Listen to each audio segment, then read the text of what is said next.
মা যদি তাড়ায়া দেয় তখন বাবার কাছে আশ্রয় নেওয়া যায়, বাবা যখন তাড়ায়া দেয় তখন মার কাছে আশ্রয় নেওয়া যায়। মা বাবা যখন তাড়ায়া দেয় দুনিয়ার কারো না কারো কাছে আশ্রয় নেওয়া যায়।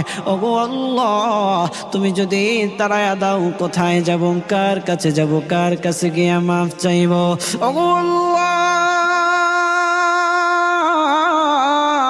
তুমি আমাকে মাফ করে দাও। আল্লাহ গো, তুমি আমাকে মাফ করে দিলে তোমার কোনো দিকে কমবে না, তোমার কোনো দিকে বাড়বে না। ওগো আল্লাহ, তুমি আমাকে মাফ করে দিলে তোমার কোনো দিকে কমবে না। ওগো আল্লাহ, তুমি মাফ না করলে তোমার কোনো দিকে বাড়বে না। তোমার বাড়তে নেই, তোমার কমতে নেই গো আল্লাহ।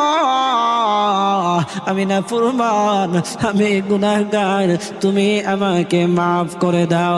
আর জিন্দেগিতে গুনাহ করব না, আর জিন্দেগিতে অন্যায় কাজ করব না, অপরাধের সাথে আমি যুক্ত হব না।